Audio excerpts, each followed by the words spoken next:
No, I think you're good. Yeah. You're gonna go over a big one in the middle of the road. So yeah, keep going right there. You're right over the middle of it, so we should be good. Whoa. Just barely niched the rocker rail just because it's tall. Tall? It's a tall rock. Whoa, that hit the back. Officially made it into the area of Moab, Utah. Yay! Yay, 17 hours later. It's not that far for us, but for some of you it's probably pretty far. Way. It still took us like 3 hours. But we are starting our first trail, and the trail that we are doing today is known as Copper Ridge Trail. And so there's limited information about it online. You can kind of find some information on trails off-road.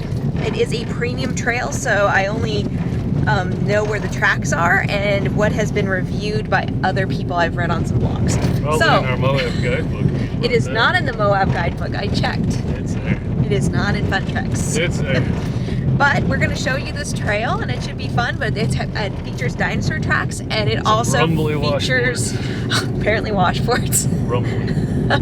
And it also has apparently some mild off-roading, and they call it a moderate. So we'll see if that holds true or not. Yep, So we'll take you along with us.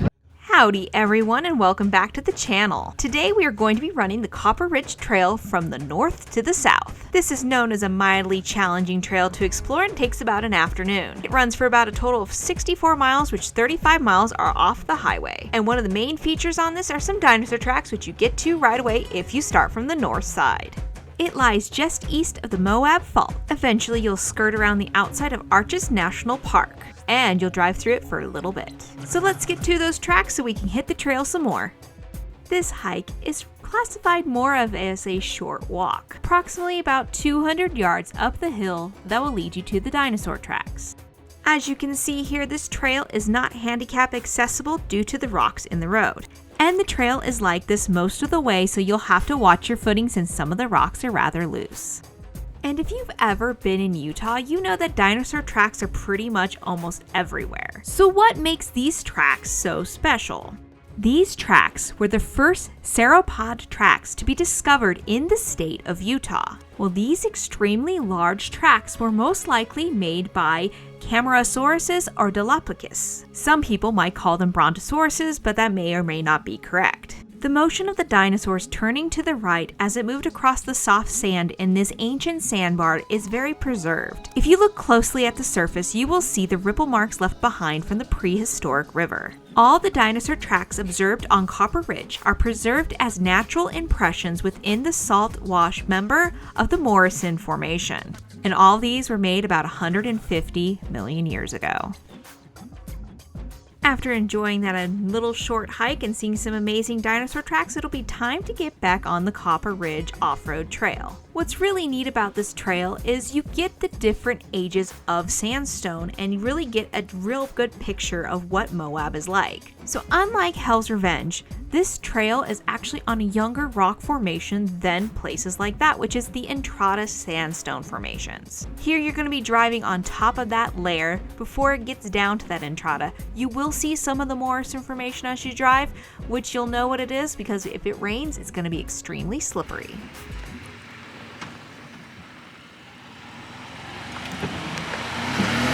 Two-wheel drive. Woohoo!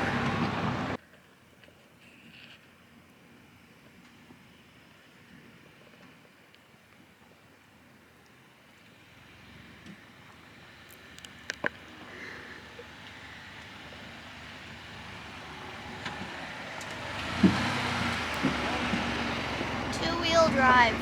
Woohoo! You're not the feed truck. Bison scares cows. This trail is located on BLM land, which means that there are probably going to be cattle. So be mindful and try to get past them without hurting your vehicle. They usually will move out of the way pretty easily. But just keep in mind there could be mud lurking. Windows clean. No good. My windows The truck got splattered on the inside. Oh man, Mom, you have to look where it got. Okay. That's what it's even on the tan parts. No, it's wounded. It's wounded. So much mud. Oh my goodness. You should see your hood. It's very... I see that. Decorated. You decorated the Bison. And my poor handle. My poor... Do you feel accomplished? I didn't do it on purpose. I just didn't want to go in. You know, it's right there. I had no other options. You're going a little fast. It's a smooth suspension. Makes it easy. The suspension gave Suspension gives you all that confidence. And then you see this little puddle. Like, oh, it's fun. Only a short little section that won't repeat.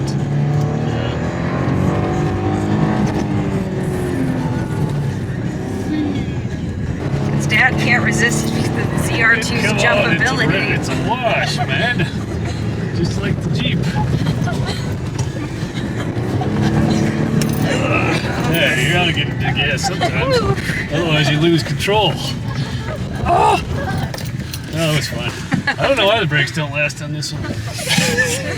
It's true that one of the funnest things on this trail are all the washes that you get to drive through, and a lot of them when we were there were just super sandy, which was really nice.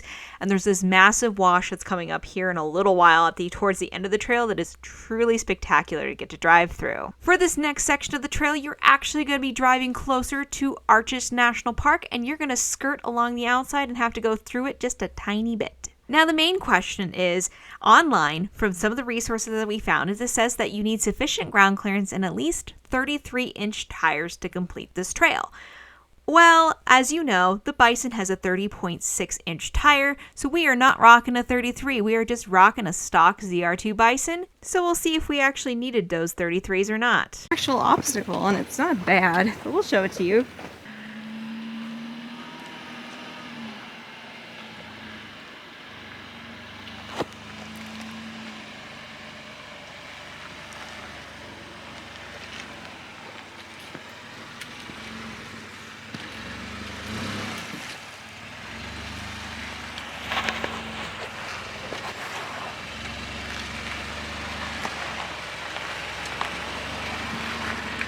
That was some nice flex.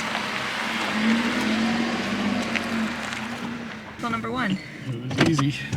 It was pretty easy. It looked good from the outside. It flexed out the back a little bit, but not terrible. Low and no locker. Woohoo! It was easy. Should I go that way? Yeah. I think you'll be fine on this line. Let's shoot. You can go the other way, but either way you got to get off that big rock. Go up higher? No, I think you're good. Yeah. Hit the rocker rail. Come see it? I can come see it. Only I didn't go very fast. I went too fast. It's not touching now, right? No, it's not touching now. You can probably get a tail right through here. Just don't. Yeah, so you're gonna come off on the passenger now.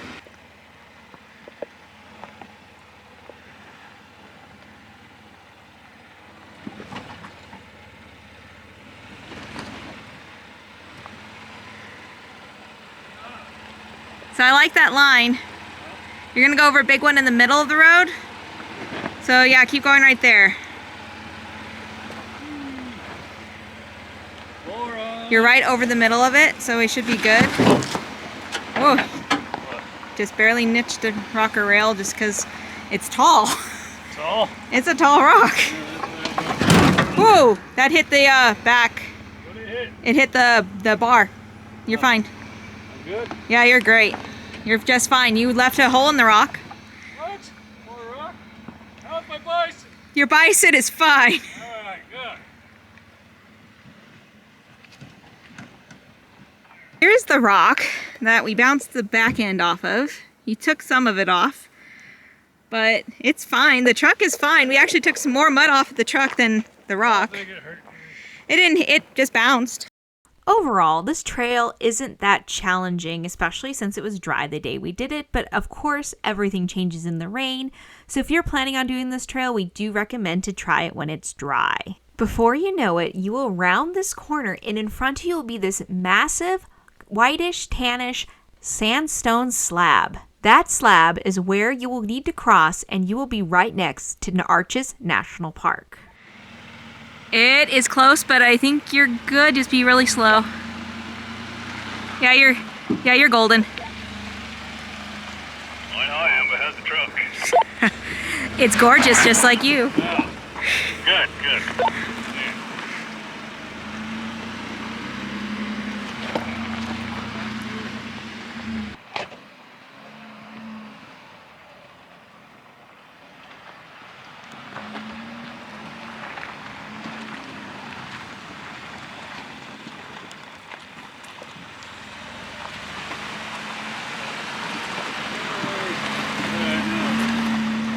Similar to other trails in the Moab area, you will see these white painted lines on this trail. Those are used to help guide you through the sandstone area so that you don't cross into the boundary of Arches National Park. Now, if you do look at your GPS while you're doing this, you will see yourself crossing in the boundary, so where the boundary truly is questionable. But just follow that white line and you can't go wrong. Wasn't even big, was it? It's decent sized, but not terrible.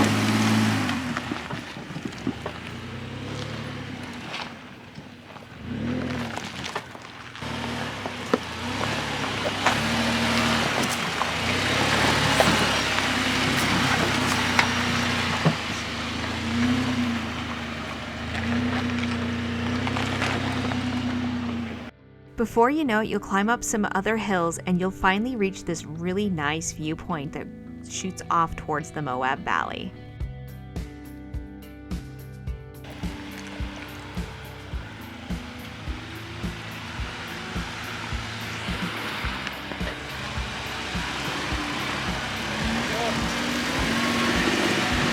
Difficult side, so we're going to show that to you.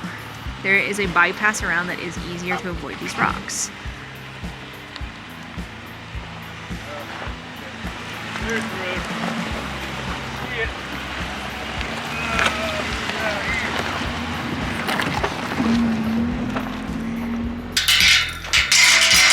Through this gate here, you open it up. You'll want to leave it closed when you leave. Leave gates as you found them, but this is the official driving part through Arches National Park. Similar to the section with the park boundary, this trail is very well marked and you're going to want to stay exactly where you're supposed to be. It's a quick little jaunt before you reach the next gate.